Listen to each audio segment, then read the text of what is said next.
Welcome to the Free to Play Games podcast. Each week, we get together to talk and argue about all things video games. No matter how salty our debates get, we're always eager to discuss gaming culture, and we hope that you'll join in on the fun.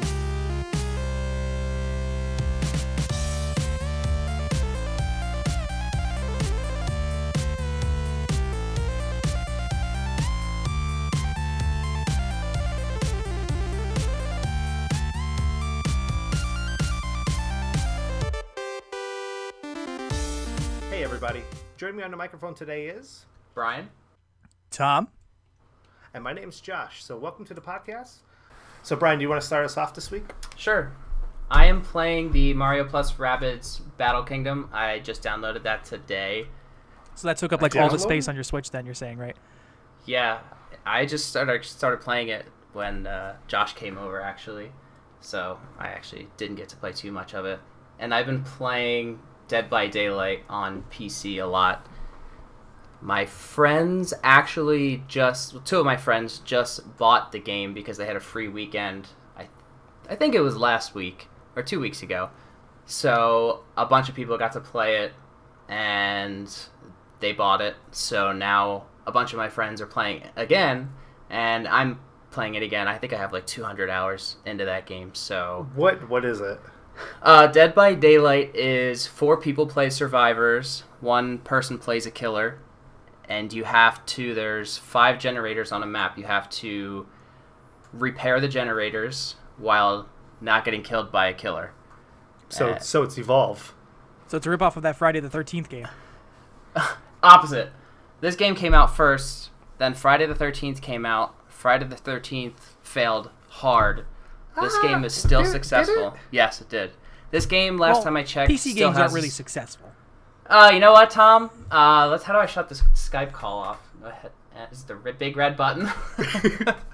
Yeah, Dead by Daylight, I think still has around 20,000 players, and Friday the 13th had like 1,000, 1,500, something like that. Okay. Last time I checked. So yeah, it's still pretty popular, and they actually just added. They have Michael Myers in it, and they just added. They call him the Hillbilly, but it's from Texas Chainsaw Massacre to go with the movie. Yeah, they have Leatherface in there, and they actually call him that. They actually bought the rights to both of those killers.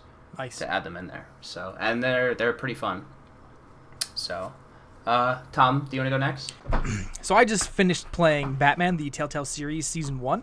It was my first Telltale game and my first point-and-click adventure game, so catching up on a long-lost experience there. But I very much enjoyed it. I obsessively wrote down every single choice I made throughout all 5 episodes in order to be able to replay it again and reshape the narrative. I thought it was really cool, really well told, an interesting take on Batman. Probably the best way to make a contemporary Penguin I think I've ever seen a Batman piece of media do.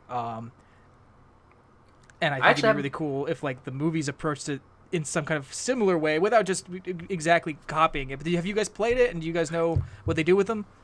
I haven't played it yet, but I have 3 Telltale games that I own from PlayStation Plus, and I actually own the Game of Thrones on disc, but I actually want to play Batman next after I'm done with Borderlands. So I didn't play Batman.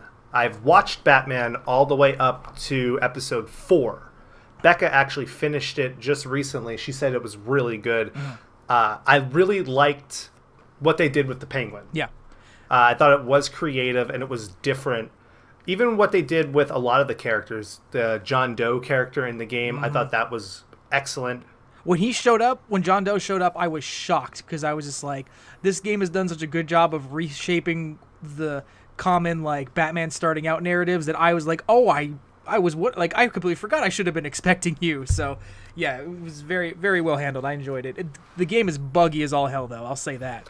I think episode 2 and episode 4 were some of the worst when it came to the bugginess to it. I know when Becca was playing it, like I said, she had like half of Martha Wayne's face just disappear. Yeah, and you lose voice sync a lot, and there's entire action sequences that'll play out without their sound effects. So if you can get through those, it's a great game. Did Ubisoft make this? The Assassin's Creed Unity team? Oh. Sorry. How many Telltale games have you played so far, Tom? Just one.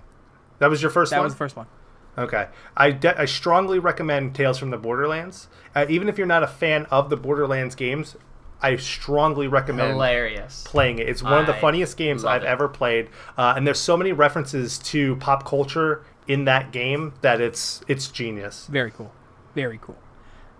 And just beyond that, I threw Batman Arkham Asylum into my 360. I'm going to replay that for the first time since maybe 2010 because I'm hoping to time... I'm trying to just kind of complete that for something I'm working on to tie into a Justice League release. Got to ride that promotional dollar. You're talking about the Justice League movie in November? Yeah.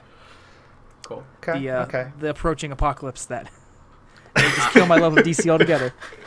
I'm excited. I mean, the only good movie is Wonder Woman from DC, so you know they're going to fail with Justice League. Possibly. Very, very possibly. Very likely. They should just have the people who do the DC animated films for the actual. Good. Yeah, the animated films are awesome. great compared to the actual live action. They are. Killing Joke's not, but yeah. No, it's not. And I heard the Batman and Harley Quinn movie that just recently came out. It's not the best. Yeah, it's not what everyone wanted out of that too. It's supposed to be like a nostalgic piece from the animated series, and then it's not. falls right on its face. Well, how about you, Josh? What are you playing? So I've been actually over the weekend. Best Buy had a sale, and I picked up Kingdom Hearts 1.5, 2.5. I haven't played those yet. Just so I can go back and replay the first two games because those are the only ones I cared about. I think it was like $20 like tax. It came out to like $22 or something. It was, I mean, for 6 games for $22. Okay. I'm perfectly fine with that. It's all the PSP games, the 3DS games, and 1 and 2. And I only wanted 1 and 2 because I think those are just masterpieces of games. Yeah. I'm about 3 worlds in to the first game already, and I only played it for a little bit last night. It's a great franchise. It's a great series. I'm patiently waiting for Kingdom Hearts 3 to come out. It's only been about 9 to 11 years, It's been 12. It's been 12. I'm sorry. You better keep waiting. According to Final Fantasy 15, we have 3 more to go. Okay. Yeah. That's nuts. That's not bad. That's right around the corner. Yeah. We'll get there. I'll be in my 30s by that time. Yeah. So we're good. Far past the point so. where you should be playing Kingdom Hearts games. Hey, Disney's still real to me, guys. Yeah.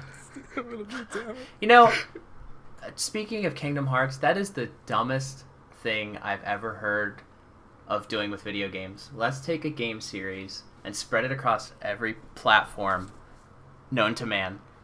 So you can't get the whole story. That's the most genius idea I have ever heard. I mean, Square Enix...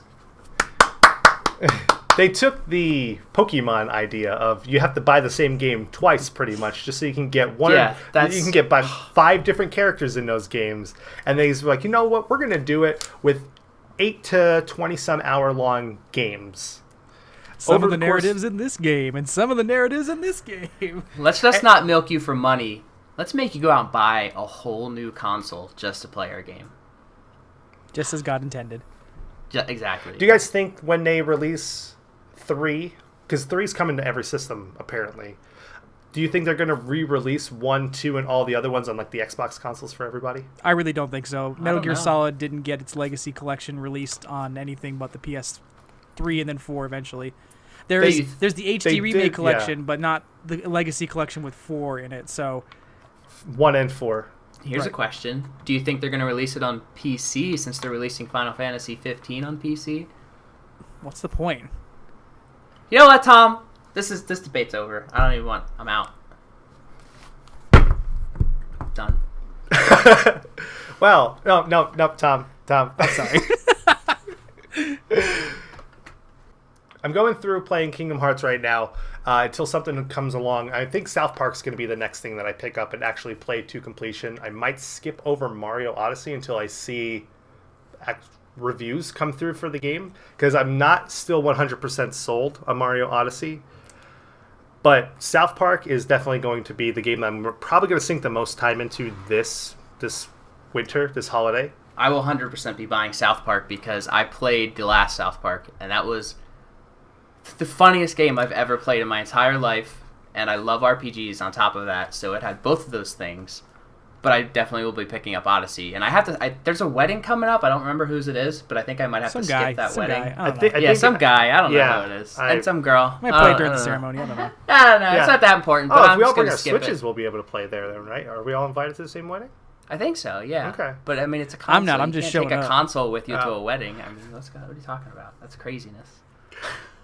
But with South Park, even going back to the first South Park, I don't get offended or like grossed out by a lot of things in I gaming. don't either, not at all. But there's a section of the first South Park game that I like was cringing at, and I was just nope. It's actually not even that part, Tom. Okay. It's the part where you go inside Mr. Slave. In his ass? Yeah. That part, I was like gagging playing through it, and I absolutely loved every part of it because I was like, it's genius. Like, just getting you from point A to point B just to be able to go, and I think you got to get like a detonator or something. It's been a while since I played the game, but it's so good. Stick of Truth's very fun and very funny. However, I found no replay value in it. Like, once I beat it, I was like, oh, I'm done. I didn't either. Yeah, I missed one Chim Pokemon to get Where did you miss it? Because I missed one as well. I missed one. You can only get it when you're on the ship. Because you can't go back to the ship later in the game. So I was like, well, I'm not replaying the entire game just to get that last one. It was the worst. Is it gonna be able to hold my stuff from the previous run? So if I just get that one, it gives me the trophy. I'm not gonna chance that and play through and then miss another one or something along those lines. I also played a little bit of, I don't know if you guys ever played Child of Light. It's a Ubisoft game, so going back to Ubisoft. I have it. I don't think I played it, though. It is great. I'm shocked with how good that game is. I don't know how I passed it up. And I just found out recently that it's a 2-player game too. So like there's a little character that you have that can affect like the people that you're fighting, and you can actually have player 2 affect those characters. A lot of Ubisoft indie games are actually really good. I mean, they're not. I mean, they are indie games, but they're not. They're funded by Ubisoft, but so they're not indie. I mean, I don't know if you'd consider them indie games or not, but I mean, they're smaller games by Ubisoft. But am I pronouncing that right? Yeah, I think it's Ubisoft. Well, I think it's Ubisoft because it's Uplay, not Uplay. Is 1-2 Switch an indie game? You know what I mean? I don't believe that's a trash game. That's just like E.T. They need to bury that with E.T. out in some desert somewhere. But with Child of Light, the art style to it's great. It's all done in watercolor, and the story is kind of generic. It's you're in a dream world, and your dad, I think, is dying, and then you have to get back to your dad, but everyone thinks that you're dying because you're in this dream world. It's very Alice in Wonderland-ish. But it's a very good RPG-styled game where you have 2 characters and you can switch in between them. You have your mage, you have your warrior, you have your defender person. You have all your different classes. So far, I found 5 people that are part of my party, but you can only play as 2 at a time, so it actually adds a lot of strategy to the gameplay. And then once again, talking about last week, I'm still playing Titanfall 2. And with Titanfall 2, I remembered everything that I loved from Titanfall 1. I played Titanfall 1 for hundreds of hours when it came out for the Xbox. Yeah. When it came out for the Xbox One, actually. I love that game. That game was so much fun. Which made me think about Titanfall 1 a lot when I was playing Titanfall 2, is this was a multiplayer-only game. So, and it came out at $60. And the experience that I had from that game, it was worth that $60. See, I don't think it was worth $60. Nope. Which is the reason I bought it off of a gray market website, because I'm not paying $60 for a multiplayer only game because Titanfall 2 is out now, but I played Titanfall on PC. It's a multiplayer only game.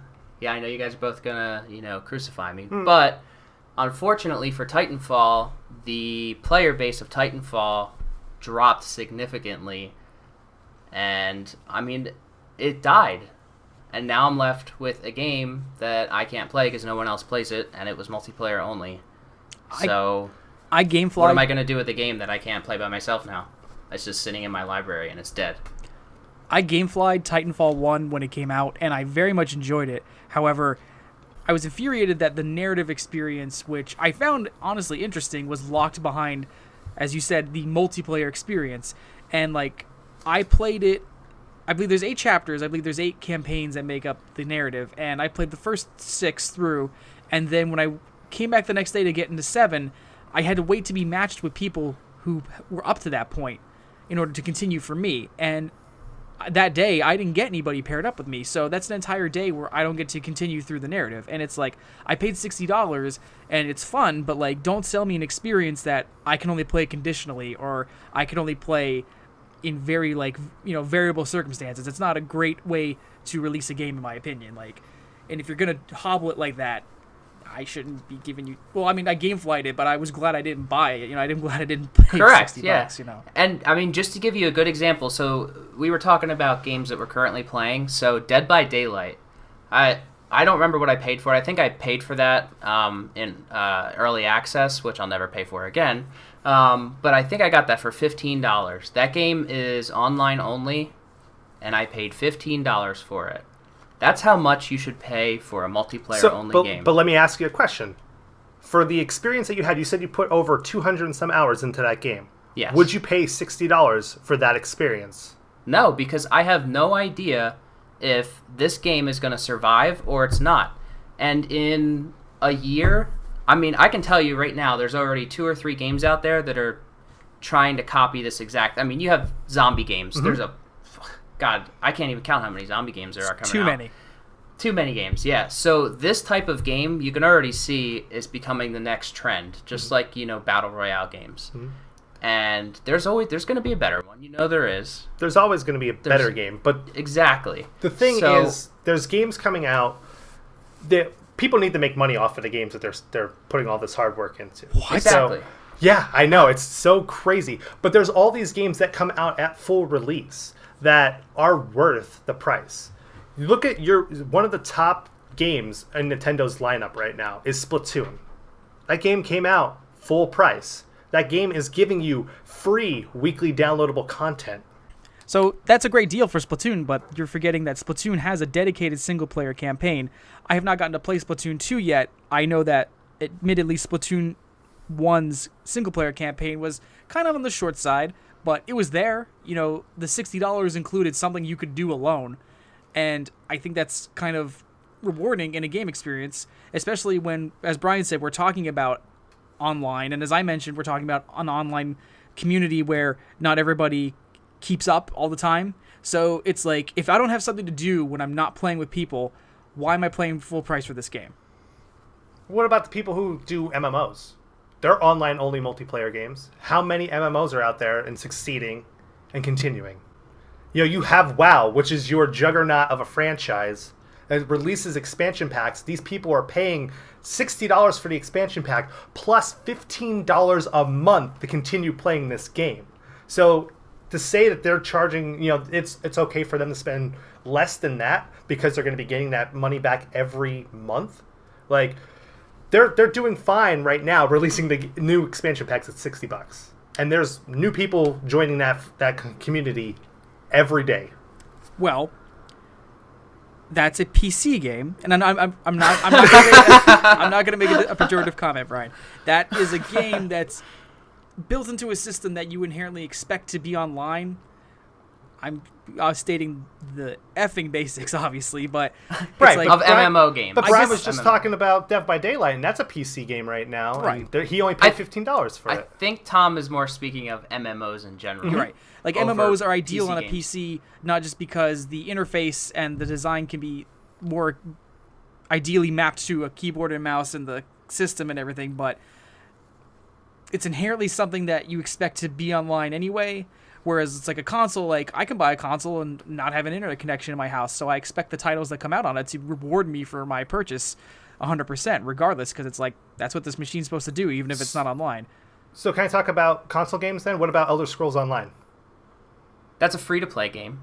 But you have to pay $60 to get the expansions at all times. The Morrowind pack just came out, and that's, I believe, $60 for that additional game. And now it used to be pay as you go, and now it's free to play. But that's the thing. You still are paying $60 for the Morrowind version of that game as well. That's true. But I think that is a tough one. But I think MMOs have a different standard versus... But they're multiplayer-only games.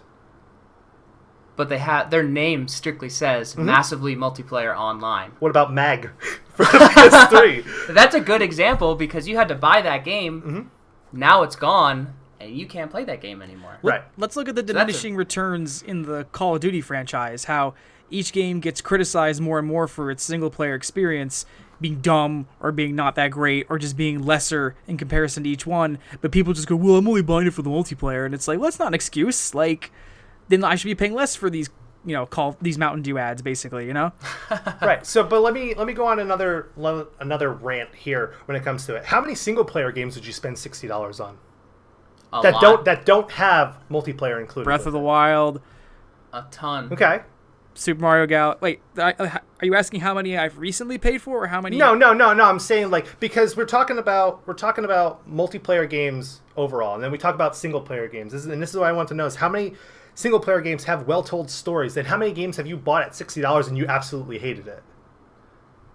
There's that fine line between the two.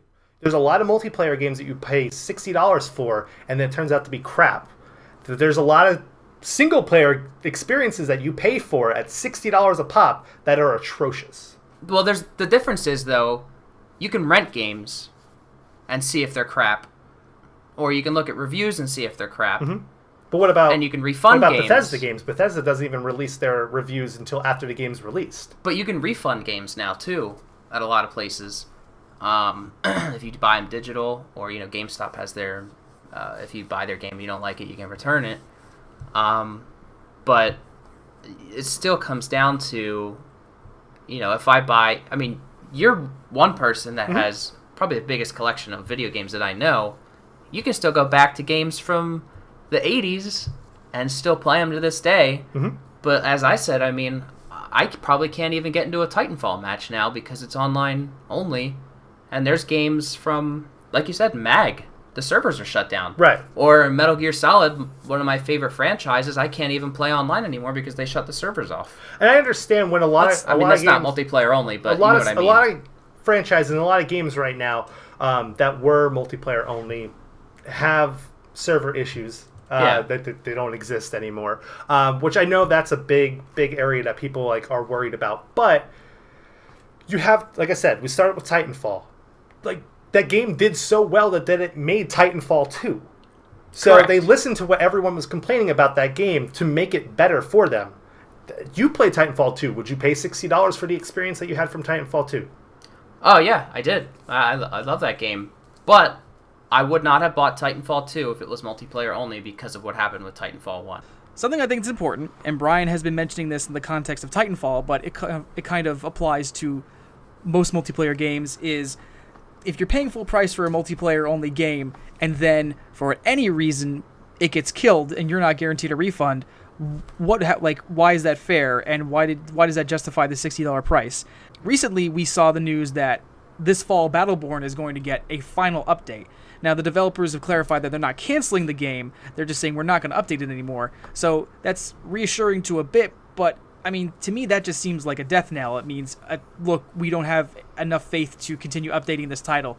Who knows how long we're going to leave the servers up. So if you paid $60 for Battleborn, like a year and a half ago-ish, a year and a half, it's not even a 2-year-old Overwatch. game. It came out when Overwatch came out. Right. So because they were like, oh, we're going to kick Overwatch's ass. And they're like, everybody's like, this isn't even the same game. I don't know why you guys it's not even a 2-year-old game, and it's basically already, on death row.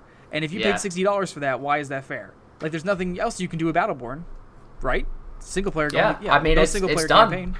And I know it's not a MOBA. It's kind of like a MOBA, but those games rely on updates. I mean, anybody who plays a MOBA-type game, that game has to be updated all the time. I mean, there's metas and games like that. They need to be changed all the time and updated. And to say, hey, this is our last update, whatever that last update is, that's what that game's going to be, and it's going to get stale quick for that type of game. It's done. If you invest in a multiplayer-only game and then that happens to you, that's not right, in my opinion. And that's why a game should have more to offer.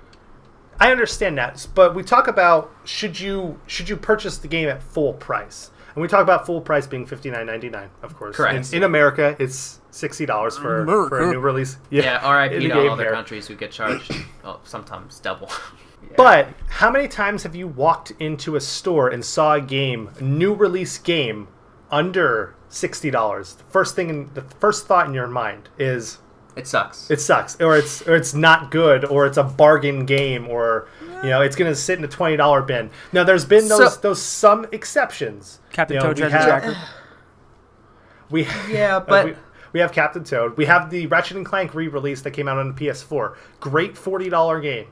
Crash Bandicoot, the Insane Trilogy. Great $40 game. But some of these games could have came out at $60. But that's the thing. You have a game like Rocket League. Now, Rocket League came out at $25 when it came out. But I would have paid $60 for that game.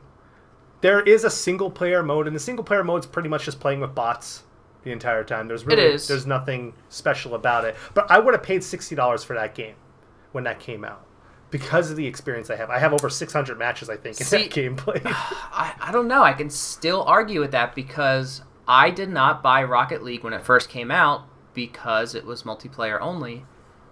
I think when it first came out, though, I think it was a PlayStation Plus game, so everyone got it for free. But it's easy to attach a personal value in hindsight based on your experience with something. But I've been playing PUBG on and off with some friends, and it's a game that's still in beta, and it costs $30. And it's fun in bursts, but I'm not entirely satisfied with it, and it's caused a little bit of a drop off in me playing it. And honestly, I'm at the point where I'm like, $30 was too much for this. So when I pay $60 for PUBG, if that's what the situation had been, like you said, we're applying personal experiences in hindsight. No, I wouldn't have. You know what I mean? Yeah, that's a topic for another thing. I won't buy PUBG even though all my friends play it, and it looks like a good game. It's got thousands and thousands of players. It's the most popular game on Steam at the moment, I still believe. It is. It's right next to Counter-Strike and Dota. But I won't play it for the fact that I've been screwed over by early access so many times. I'm done buying early access games. When that game says, hey, we're coming out of early access, I'll buy that game, and I'll play it.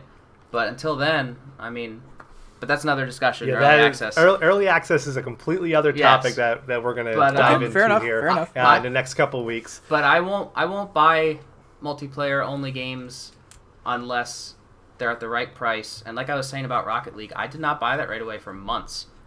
And then I finally caved in because all my friends played it and I bought it. And now I have, just like Dead by Daylight, I have hundreds of hours into that game. But the experience that you have with that game, could you see people justifying paying $60 for that game? If someone's like, the only way I can buy this game is if it's $60, would you recommend someone to pay full price for that game? Now that I played it... Because you talked about word of mouth earlier. You talked about, hey, word of mouth is going to travel, and if it sucks or if it's great, you're going to end up taking somebody's recommendation and paying, if it's $60, if it's $40, if it's $30, if it's $20, if it's at $5 below. I still have a hard time. So if people buy Switches, I know Rocket League's coming out for the Switch. If they're like, oh man, I never played Rocket League before. This game's coming out. I've heard so much about it, and I couldn't tell someone if they're starting to charge $60. I know they're not going to, but if they were like, we're going to charge $60 for Rocket League for the Switch, I'd be like, I can't recommend that because you can only play it online. Obviously, most people aren't going to want to play with bots, but I wouldn't be like, no, don't pay $60 for that game. You could get it for $20 and you can only play online. I honestly, in good conscience, could not tell anyone to spend $60 on a game that's online only. Battlefront's another good example. See, I fell in love with the beta. I didn't buy the game. I still don't own Battlefront because by the time it was like, I wanted to dive into it. That was another shit show. Yeah, by the time, that's the thing. There was so much wrong with that game. There was so much left out of it. But now it was a multiplayer only game that turned into single player. And I understand. I'm kind of going back on my word, saying I didn't buy it, and it was $60 when it came out. But I played the beta, and I felt like I was getting what I got out of it. When I play games like Battlefield or Call of Duty, I feel like I am at such a disadvantage against people. It's like I walk in, take 2 steps, I'm shot, I'm dead. I'm like, okay, well, that's not fun. That's not fun over and over again. Paying full price for a game that's multiplayer only. Now, that I understand there's pros and cons behind it, and we've said some of them here. But what about games that were always online? We had a lot of those come out a couple of years ago. SimCity came out, and that was always online. You needed to be connected to the internet and play that. And that came out. That was a shit show. It was a shit show. But Diablo 3 came out.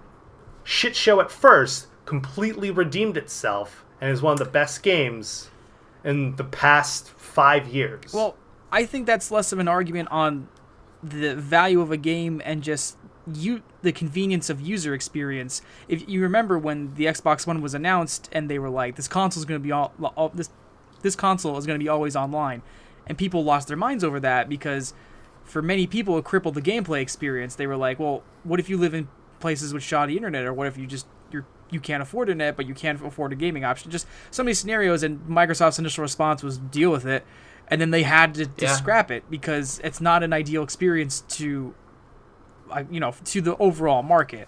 So my argument is just like, I understand we may live in a time where everything is online only, and for some games maybe that does improve the gameplay experience, but as a consumer experience I don't think it's always ideal. That's the thing. I mean, when games come out, they always feel like they have to pack in a multiplayer aspect to a game for like a single player game in by itself. So like the Uncharted games come out, they have to have multiplayer in them. You don't need to have multiplayer in the Uncharted games. Yes, it's a nice little added bonus, but you don't need to. It's like adding a campaign to a Call of Duty game anymore. You don't need to. They're good though. The last one was really good. But that's the thing. So, like, but that's the thing. It's not the main attraction anymore. It used to be when they did 1, 2, 3, 4, Modern Warfare 2, 1, and 4 was Modern Warfare 1. It was Call of Duty 4 Modern Warfare. Oh yeah. Okay. Then it was Modern Warfare 2. But then Modern Warfare 3 came out, and it was like, hey, here's a 2-hour-long story, and here's your multiplayer. But that's the thing. If you're going to keep doing that, just do what I keep saying that they should do for Madden, and just do a $40, $50 firmware update every year for that game. Buy one game, buy Madden, and do a firmware update every single year. Or they could build the whole game, sell you the full price game, single and multiplayer, or just sell the multiplayer for like half price online. I don't know why they don't do that. For me, go Tom. Yeah, I was gonna say. So, Overwatch is $40. If you can purchase the Origins edition for $60, and basically you're paying $20 for extra skins and such. But $40 for the base game. I think that's a great deal, and it's a multiplayer only game. It's heavily reliant on an online community. But if I had paid $60 for Overwatch, it's like I'm kind of like coming in. Just Overwatch is my example where I can see your point a little bit, Josh. Where it's like, yeah, the experience with Overwatch, it's such a high degree of polish. It's a great community in my opinion. It's a fun game with a lot of replayability. So yeah, I guess in hindsight, I could call this a game worth a full $60. But I admire and enjoy that it did not require me to pay a full price for it, because it's not a full game. It's just a game with one objective, and it does it well. So hey, don't buy it at full price. Just buy it for $40. You know what I mean? Like, you know what I'm saying? Yeah. Yeah, and I think I did defend MMOs because I've played MMOs for God knows how long. I played WoW since it first came out, and I just quit last year, and I played Final Fantasy and probably every other MMO on the market. But again, I think it's a different genre, but I've dumped countless money and hours into that. But I did buy Overwatch as well at full price because I bought the Origins edition. God, I blow my brains out. $20 skin. Oh God, that is the worst community in the world. But my thing is though, you get single player games, I play a lot of single player games. I love that story based thing. Now the story driven aspect to the game. There's a lot of games that I've played and I've beat in 4 or 5 hours. I'm like, why did I pay $60 for this? Like, I shouldn't have to pay $60 for a game that I can put 4 hours into and be done with. See, I don't like the price tag versus hours, because you can spend $20 to go see an hour and a half movie, but if you spent $60 on a game, a single player game, and you beat it in 5 hours, 6 hours, but you enjoyed the game, I think that's fine. This is just a complete off-topic conversation from what we're talking about. No, not really, because you're saying you put the time in there, you enjoyed it, so it's worth the money. Same thing with multiplayer. Yeah. It goes right back to multiplayer. If you put the time in... Multiplayer only, though, but I don't know, I guess. Yeah, you said if you're only doing a single player, and the hours that you put into it, it justifies the money that you paid for that game. So what if you paid $60 for a multiplayer only game and got the time and the quality out of that $60? It's worth $60 to you. And that's just where I stand. All right, I mean, I concede on that. You beat me on that. I agree with you. I think subjective viewpoints are dumb, and the best multiplayer games are on consoles. Mario Kart 8 for life, baby.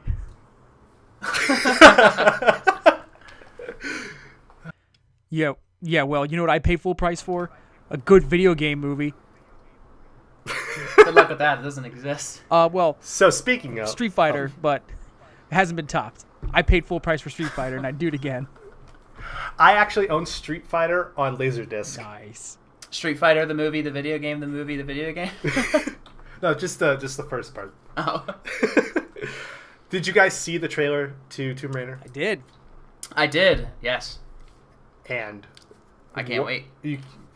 Really? Yeah. I didn't like Angelina Jolie in the original. You're actually looking Tomb forward to Raider. this one, though. I am, yeah. I truly am. have I truly am. annoying nerd nitpicks. Well, that's because you're a movie fanatic. No, I have a lot of problems watching this trailer. The original teaser looked like a fan-made film. Then I saw the making of with her, and I was more intrigued. And then I saw the actual trailer, and I was like, oh, this doesn't look like a terrible movie, and I'm going to go see it. I saw the trailer. I'm sorry, Tom, but I saw the trailer, and it looks like a sci-fi movie. I'm sorry. It look like a sci-fi movie. Just the way that it's filmed, it just looks like it should be on Sci-Fi or CW or any of those off-the-wall channels. UPN can play it if they want to. That's what I thought of when I saw the teaser trailer. I thought it looked like a crap-ass, like, no, C movie, the actual D trailer movie. was about 2.5 minutes long of that little teaser.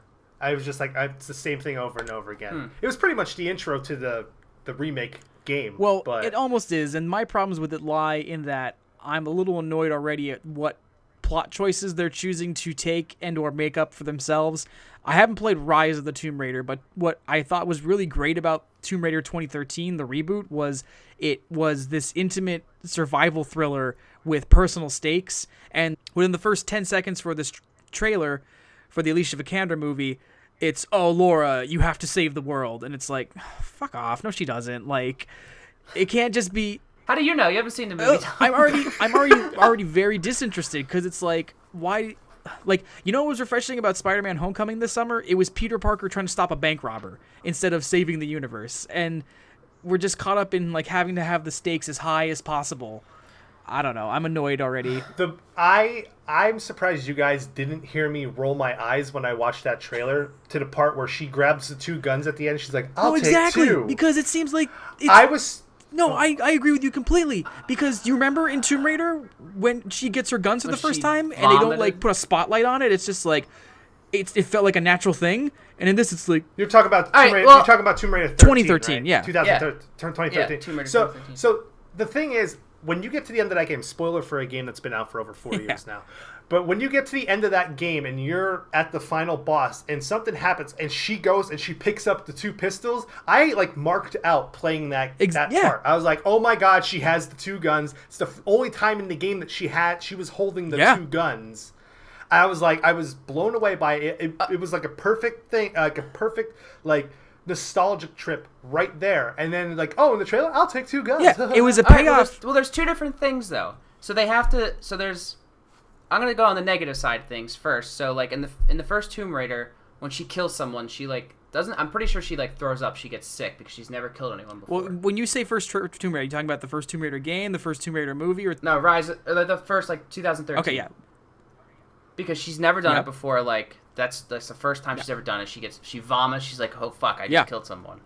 So, but in this one, she's they show her running through the jungle, shooting someone with a bow and arrow. She has guns. She's buying guns, obviously. But then at the same time, it's a movie, and they're trying to be hey, Tomb Raider fans, check it out. She's got her two guns. That's her iconic Tomb Raider thing. They can't throw it in the movie oh, hey, she finds two guns in the movie. They totally could. They totally could. I don't know. They just had to throw it in the trailer. I don't know. I want to see it, but they can't appease everybody. Well, the problem I think it's going to be good. The problem is the the people who are making video game movies aren't video game fans. That's probably true, but I don't know. You can't do it script for script, so it's kind of hard to make a new script. And we as an audience don't take video game movies seriously anymore. We don't take them seriously because they're never good. We're sitting here, right.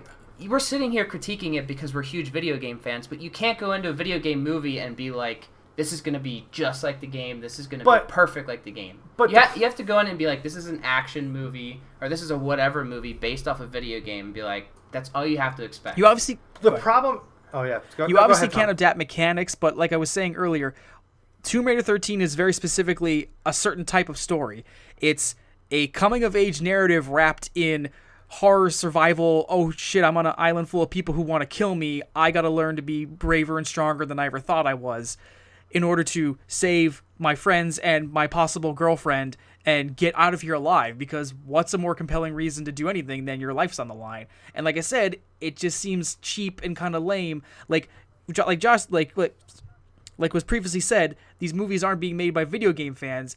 They're being made by studios who just know how to hit certain beats. And this trailer just reeks of stock, cliched, the beginning of the trailer, she shows back up at her dad's company, goes to the front desk and goes, I'm Laura Croft, and he looks at her like, huh? So clearly they're doing some type of thing where it's like, oh, she's been gone. Like, didn't we just get an Iron Fist? Didn't we just get that in Iron Fist, and everybody hated that? And it's like, oh, yeah, Laura, you gotta save the world. It's like, does she? Like, you know what I mean? Like this was our shot, because I'm not saying this is our shot because this is our only shot, but all these video game movies that come out, they're the wrong movies to get they're the wrong games to get adapted into a movie. Like, House of the Dead was not one to get adapted. Prince of Persia shouldn't be adapted. You should have games very similar to Tomb Raider. It's a very realistic. It's a female Indiana Jones type story. It's a female Indiana Jones. They're going to do the same thing with Uncharted. It's going to be very similar. I have a feeling when this ever gets released. Think about when they. Hopefully, Naughty Dog has a hand in that. Hopefully, they don't. I hope they do, but Sony Pictures would probably be involved with that more than anything. Yeah, but. I don't know. But you have all these movie franchises, all these game franchises that can be put into good movies. You have the BioShock games. Could be excellent films if done right. If Uwe Boll gets a hold of them. Oh, let's pray. But that's the thing. You have all these franchises that can get put into good movies if they were done right. Honestly, I don't know if you guys watch it. The Ratchet and Clank movie? I did not. I didn't. The CGI movie? It got shit on a lot because of being an animated film. I mean, if you played the remake game for the PS4, it's pretty much the same. Like almost shot for shot that. But that's the thing. It's a movie version of a game. Like, that's the closest that you got to, like, oh, this is like pure like video game movie adaptation right there. The first Silent Hill movie that came out, I enjoyed that movie. I enjoyed it a lot too. A lot of people didn't, but what that game stood for, they got it right. Yeah, I got the tone, the story ideas right.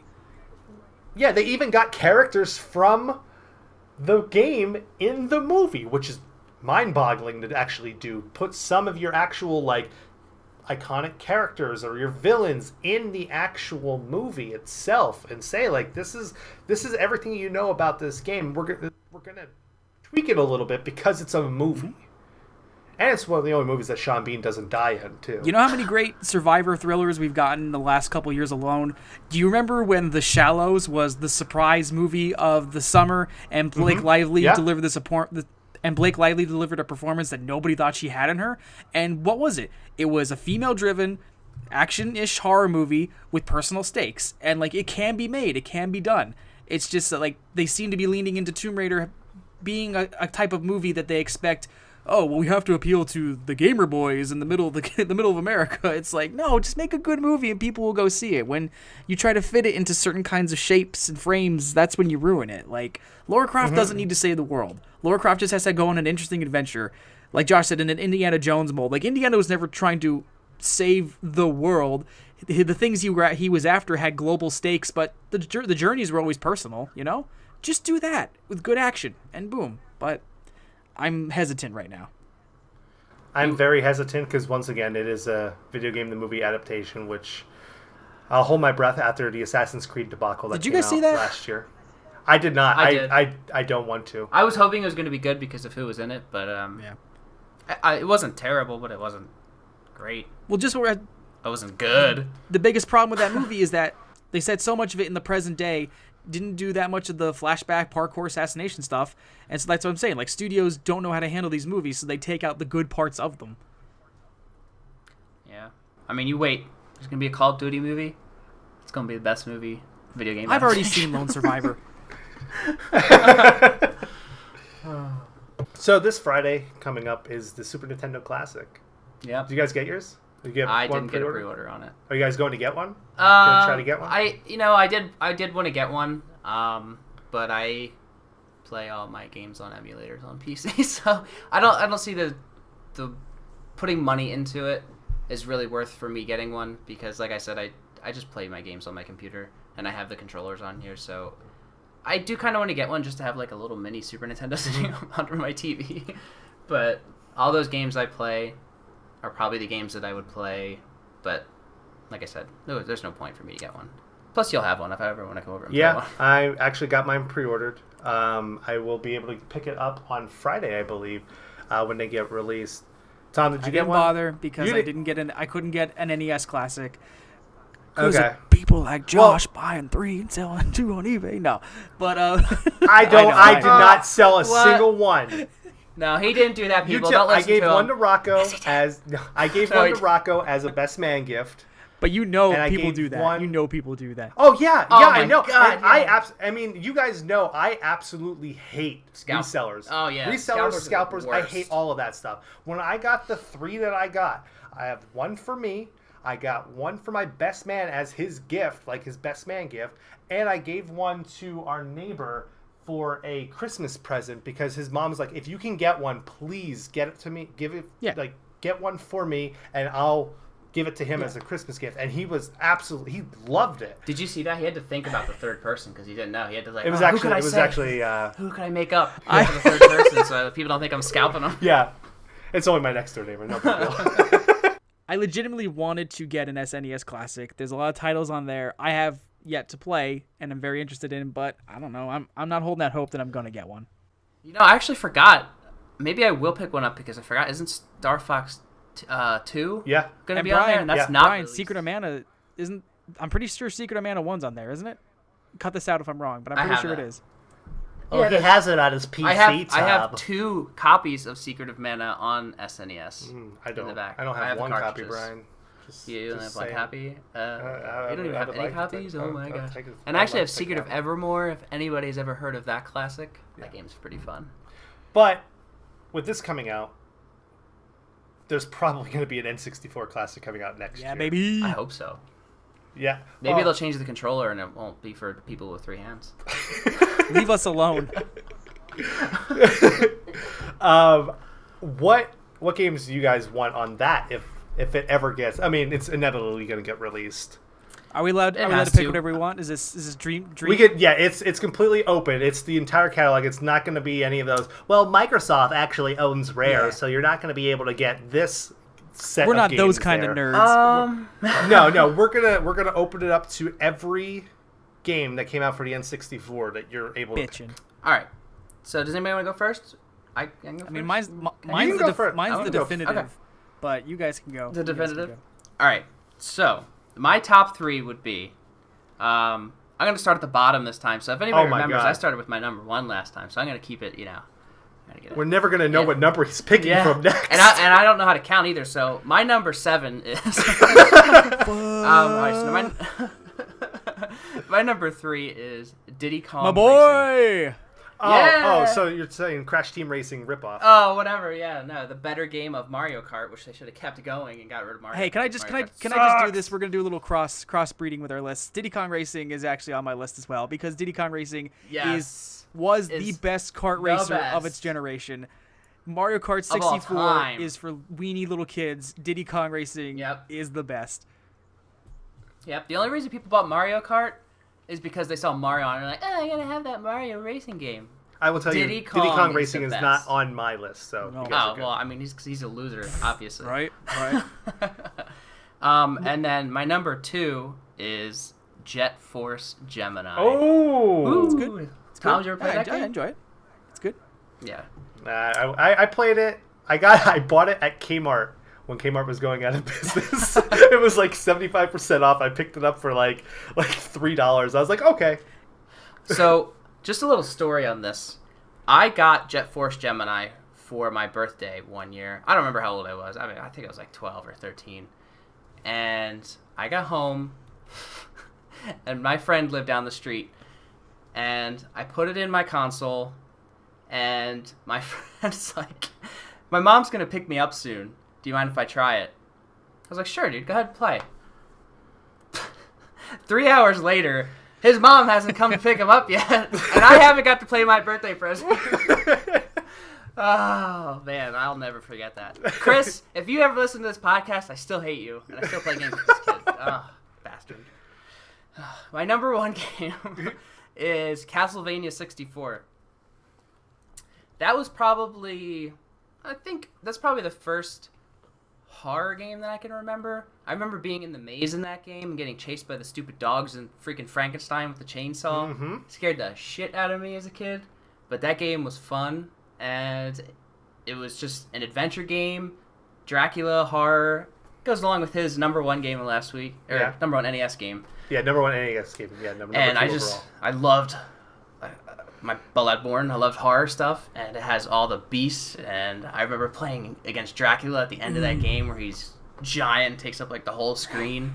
That game was so freaking hard. I remember playing that and getting my ass kicked. I'm pretty sure I didn't beat that game when I first had it. And it's an awesome game. Did you play? I know it's never going to be on characters? there. I did. The girl with the rings. Yeah. Yeah, but I did play as one of the Belmonts, yeah. but I don't remember which one it was. I don't remember his name either, but I will say, going off of that, number 3 on my list is Castlevania 64 because it's such a great game. It is. People hate that game. This section's going downhill so quick. Blah. People shit on that game so I much, love but it. that game is so great. It is.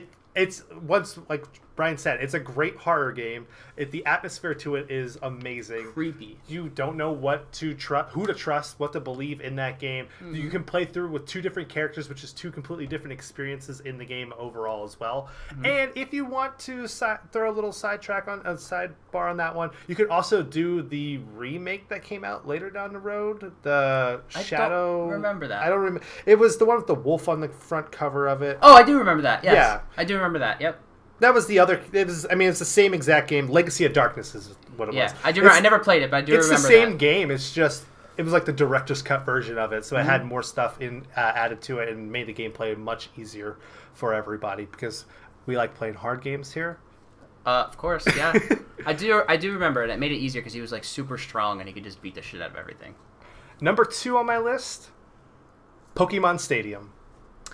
Good game. Good game. Not Stadium 2. But Get that shit out of my face. I know what you're talking about. Any of the things you need to flesh out the experience.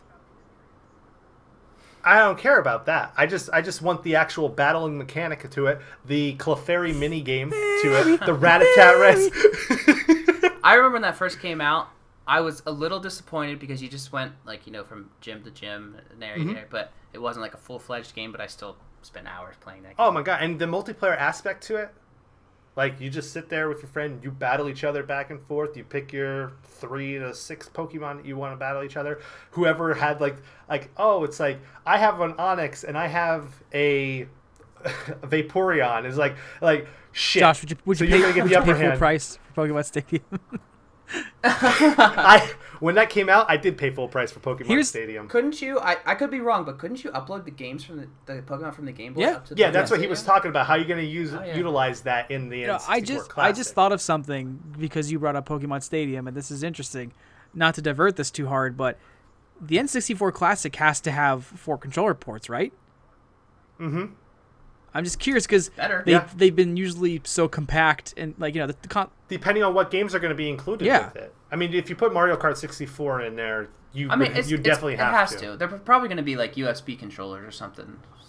And then I would have well, it's going to be because even the Super Nintendo ones are the those weird looking the bottom to a nunchuck. Yeah, that adapter there. I would assume they would do. You'd think they'd 4. have to. I mean, like I said, just I would hope so. Yeah, depending Yeah. on what games are going to be included with it overall, you need They 4 have to. controllers. You need 4 controllers in it. Because they're... Oh, no, I was going to say they could put Perfect Dark in there, but Microsoft owns Perfect Dark too. You can't even do that. Yeah, if they put Superman 64 on it, they should include a gun so you can kill yourself. That's Number 1 on my list, though, Star Wars Rogue Squadron. that's Oh, great choice. One of the best Star Wars great games game. ever Yeah. made. Yeah, I mean, Rogue Squadron 2 I still think is... Well, Rogue Leader, that is still the best, I think, out of the 3 of those games. And if you get the GameCube version of the third one, you actually get the multiplayer version of that game too. But this one started it all. You started off in the Death Star battle, and it was amazing.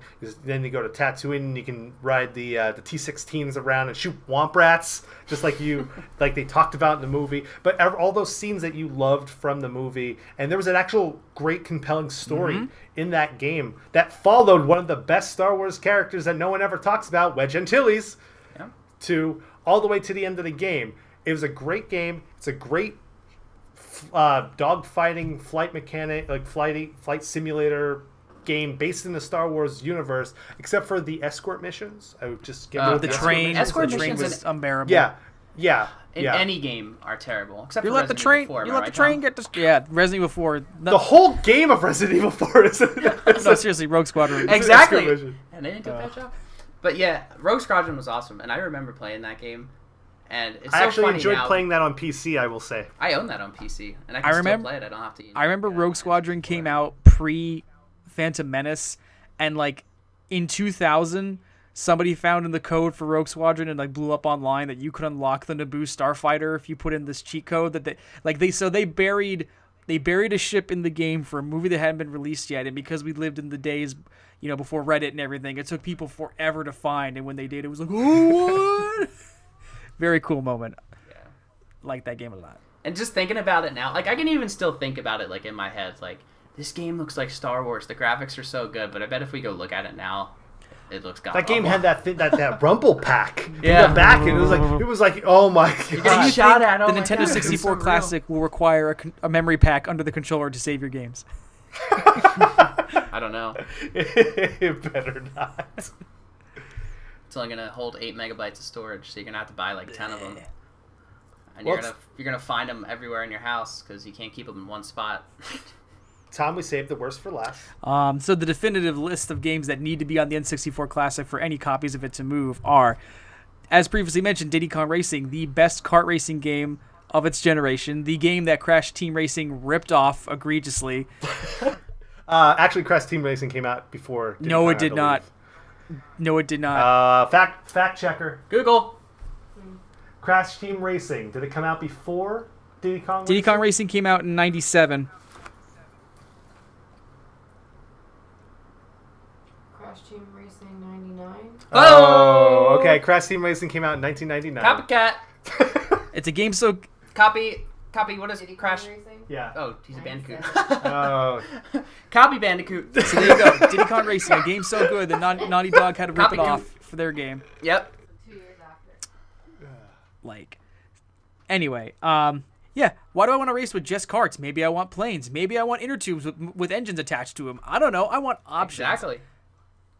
So, moving on from there, the best Mega Man game ever made, Mega Man 64, the port of Mega Man Legends. That I remember I played the crap out of that game when it came out, and just the interesting world of Cadillacs Island and the hilarious and uniquely threatening villains with the Bond family.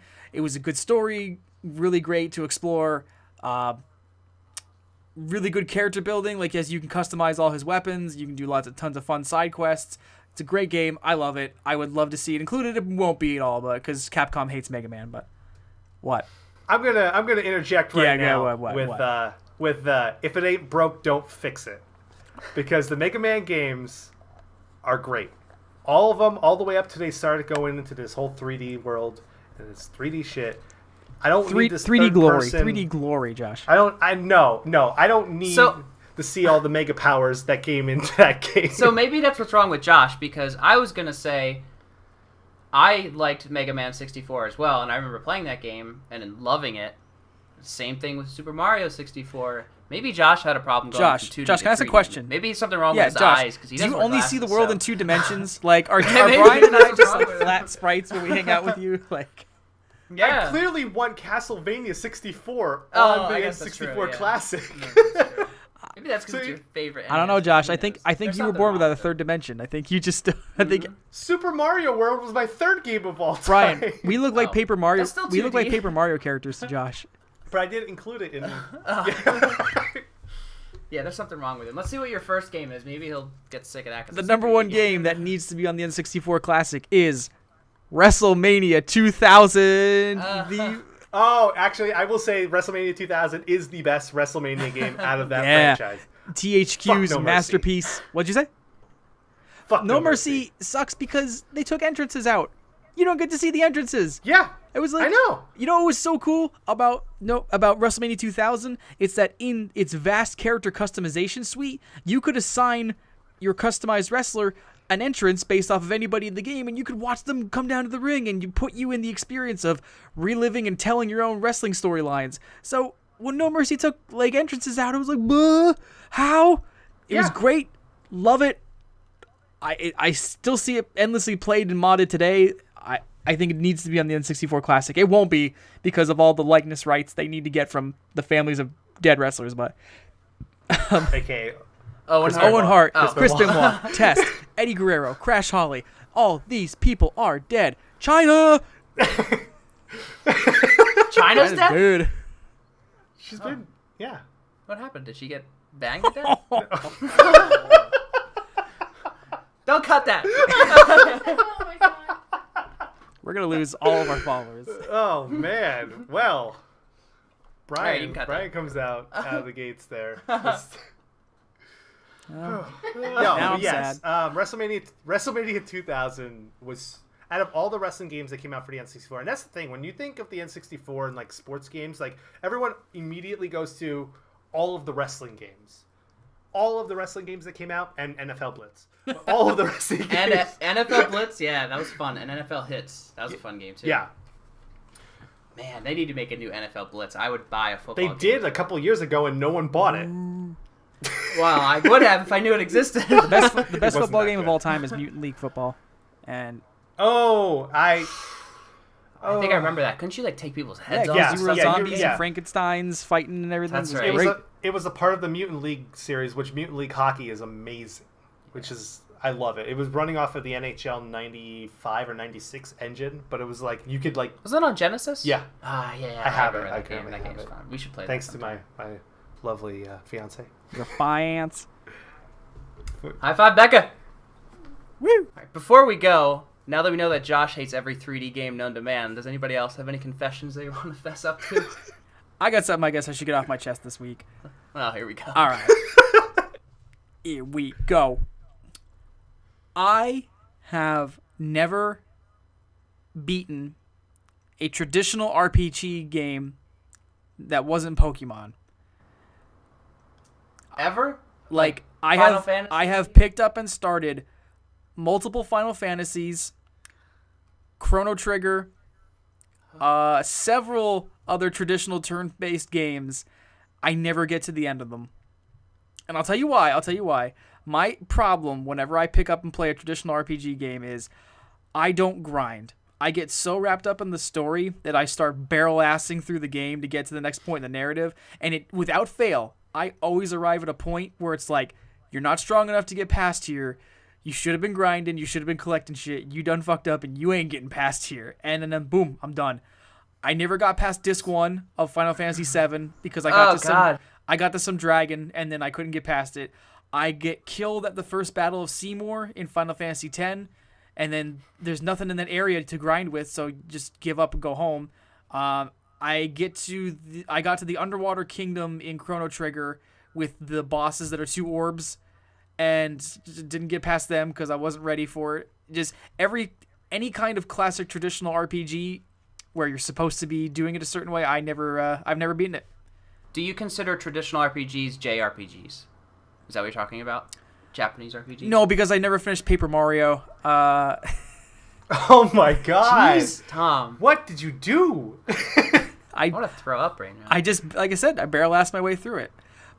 Pokemon games, I don't know, because of just how their learning curve in them is. I get prepped and I get into it, and then I beat it. But I don't know, when there's a big shiny narrative in my face, I just rush past all the training, and then I get screwed. I'm speechless right now. I was gonna say, you have Kodor? I never finished Kodor. Oh my god. You just hurt Brian. You just hurt Brian so good right now. Like I know how all these games so end. Many games that I know how all these games end, but like. And you've probably played them all, but you've never beaten any of them. Nope. And that's like the best part. So we talked about Secret of Mana. Did you ever play through Secret of Mana? Well, no, we discussed this before. I've never played any of the Secret of Mana games. Okay. Yeah, but I probably wouldn't beat it because I would be like, this story's so cool. 5 hours later, oh no. Man, I don't.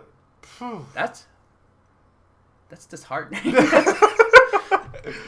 Oh my god. Because that's like the best parts of RPGs. Like, well, spoiler alert for people that haven't played Final Fantasy VII yet. Jeez, come on, people, get with the program. But like, I know like the Aerith, whatever. It's spelled 10 different ways. Aerith, whatever. They could have just used the Phoenix down. Yeah, I mean, come on, you died. Shut up, Josh. 10 minutes. But that was a big part of that game. But like, the ending of that game is crazy. But the ending of every RPG is like. Tom, do you have a Tom? I can't even talk right now. Do you have a next gen console right now? Do you have an Xbox One or a PS4? Yeah, I have an Xbone. You do. Did you try Final Fantasy 15? I'll probably like it because like I've beaten Wait, all the Tom. Wait, hold on. Did you play Kingdom Hearts? Here's the thing. I've beaten both the Kingdom Hearts games because they're not the same kind of thing to me. Like, you have to level up your character and everything, but the combat system's more tied into just like you being able to like. That's at a point. I think that's what I'm asking because to me it sounds like all the examples you gave me sound like JRPGs when you said traditional. Like, I wouldn't consider Kingdom Hearts a traditional. No, it's not. I'm putting quotes up just so. I'm just talking about RPGs in general. When I was Kingdom Hearts is Skyrim is an RPG. Yeah. Have you beaten Skyrim? I haven't played Skyrim yet, but like Kingdom Hearts is like a hack and slash game where your stat raising is built around RPG elements. Yeah. But Final Fantasy 15 is Final Fantasy 15 is kind of both though.